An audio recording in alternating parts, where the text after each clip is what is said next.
एक बार एक बहुत ही दुखी व्यक्ति एक महात्मा के पास आकर कहता है, मैं अपने जीवन से बहुत दुखी हूँ। मैं अपनी बीवी, बच्चों और अपने परिवार को भी खुश नहीं रख सकता। मैं अपने लिए भी कुछ नहीं कर पा रहा।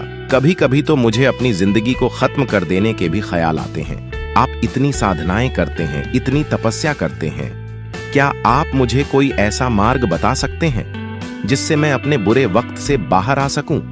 मेरा बहुत बुरा समय चल रहा है। 2 वक्त की रोटी का इंतजाम करना भी मेरे लिए बहुत मुश्किल हो गया है।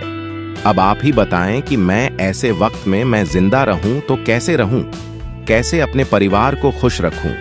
कृपया करके कोई साधारण सा तरीका बताने की कृपा करें ताकि मैं आसानी से समझ सकूं, क्योंकि मैं बहुत पढ़ा लिखा नहीं हूं। अगर आप बड़ी से बड़ी ज्ञान की बातें करेंगे तो शायद मैं कभी समझ भी नहीं पाऊंगा। ये सुनकर महात्मा ने मुस्कुराते हुए कहा कि तुम एक काम कर सकते हो। फिर महात्मा ने सामने की ओर इशारा करते हुए कहा कि उस ऊंची पहाड़ी पर एक मंदिर है और उस मंदिर के पास चींटियों का एक घर है जहां पर हजारों चींटियां रहती हैं। तुम्हें सुनने में बड़ा अजीब लगेगा, लेकिन वो चींटियां उस मंदिर की जमीन को खराब कर देती हैं, उस मिट्टी की उपजाऊ शक्ति को खत्म कर देती है, जिसके कारण वहां पर कोई भी पेड़ या कोई भी घास पनप नहीं पाती है। तुम मेरा एक काम करो, उसके बाद मैं तुम्हें तुम्हारे सवालों के जवाब दूंगा। तुम 7 दिन तक रोज उस पहाड़ी पर जाओ और उस चींटियों के घर को तहस नहस कर दो, उसको तोड़ दो। जब भी तुम्हें कोई चींटियों का घर दिखे मंदिर के आसपास, तो उसे वहीं पर तहस नहस कर देना। लेकिन याद रहे, घर को तोड़ने में कोई भी चींटी मरनी नहीं चाहिए। इस बात को समझने का प्रयास करते हुए वो युवक वहां से चला गया।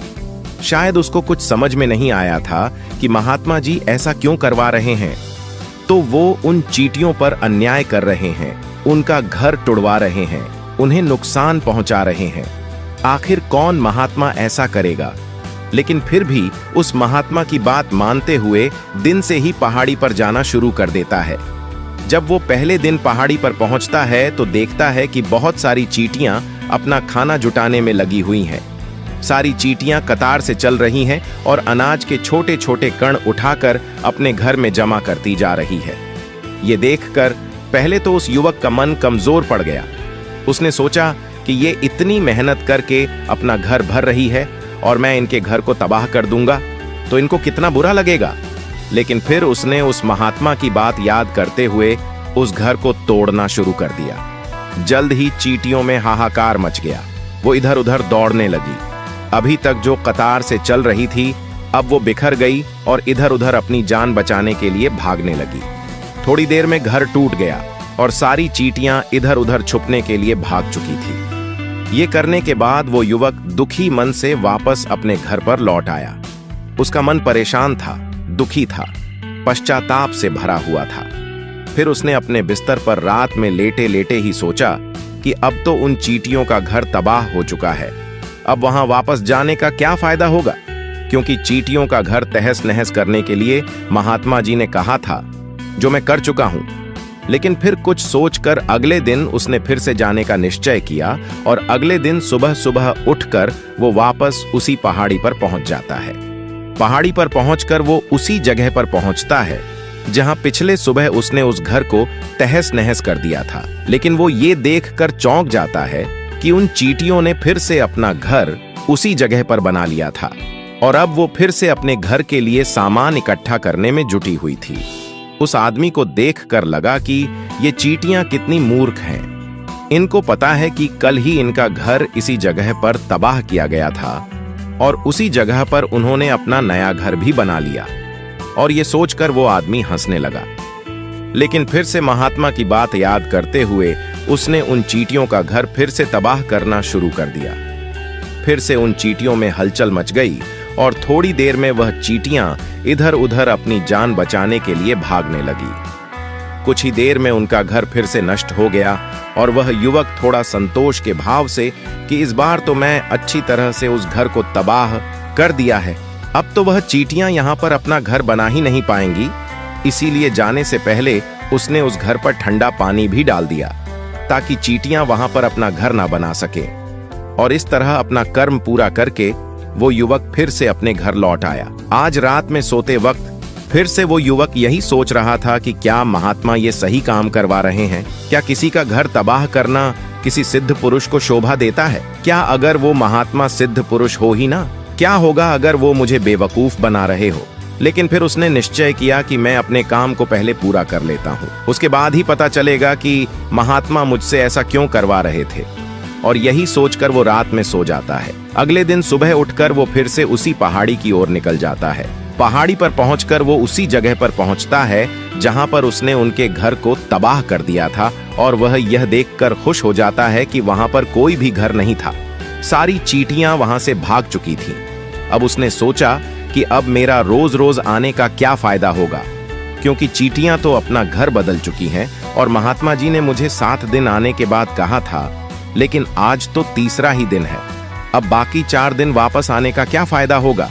और यही सोचकर उसने निश्चय किया कि यहाँ से वो सीधा उसी महात्मा के पास जाएगा और उनको ये सारी खबर बता देगा।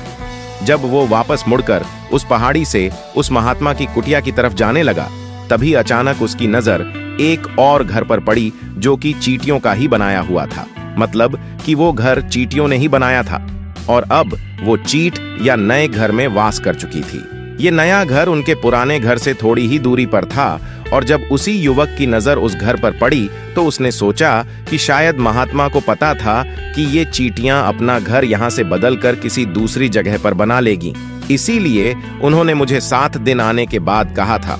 और ये विचार करके वो उनका नया घर भी तोड़ने के लिए पहुंच जाता है। जब वो वहां पहुंचा तो चींटियां उसी तरह अपने कार्य में लगी हुई थीं। वो अपने लिए खाना इकट्ठा कर रही थी और अपने घर में जमा कर रही थी। जब पुराना घर टूटा था वहां भी अनाज के कण बचे हुए थे और चींटियां वहां से भी अनाज इकट्ठा कर करके वापस अपने नए घर में ला रही थीं। अब यहाँ पर फिर से युवक का मन थोड़ा कमजोर पड़ गया, क्योंकि वो खुद भी कमजोर था, खुद भी वक्त का मारा हुआ था। इसीलिए उसके मन में उन चींटियों के प्रति दया का भाव उमड़ रहा था। उनके ऊपर उसे दया आ रही थी। वो चाहता था कि उनकी मदद करे, लेकिन वो उल्टा उनको नुकसान पहुंचा रहा था।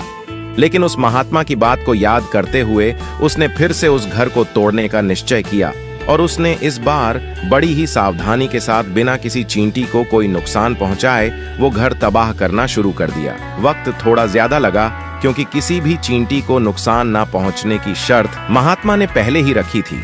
इसीलिए उसको बड़ी सावधानी के साथ उन घरों को तबाह कर रहा था। लेकिन आखिरकार उसने उस घर को भी तबाह कर दिया, और उस घर को तबाह करने के बाद वह बड़े ही दुखी मन से, इस बार वह पहले से भी ज्यादा दुखी था, क्योंकि उसने उनका नया घर भी तोड़ दिया था। वह उन चींटियों को बसने ही नहीं दे रहा था, और वह अब अपने आप को शैतान या दानव समझने लगा था। लेकिन फिर भी उस महात्मा की बात को मानते हुए वो अपने घर पर दुखी मन से वापस आ गया। रात में सोने से पहले एक बार उसने फिर से सोचा कि मैं कितना बड़ा शैतान हूँ, कितना बड़ा दान हूँ।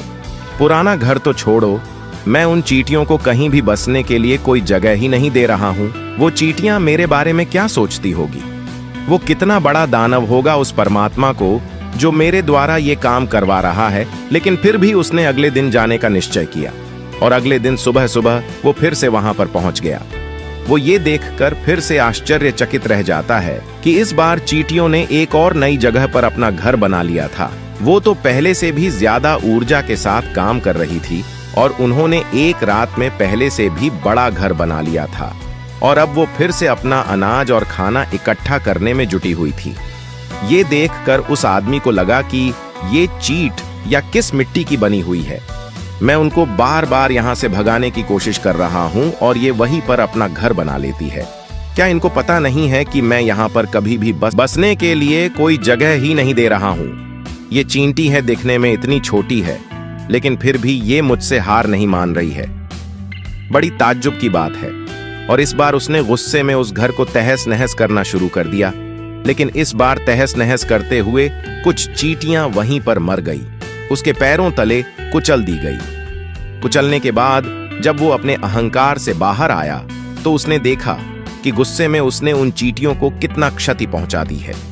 उसका मन पश्चाताप से भर गया और वह रोता हुआ अपने घर की तरफ बढ़ गया।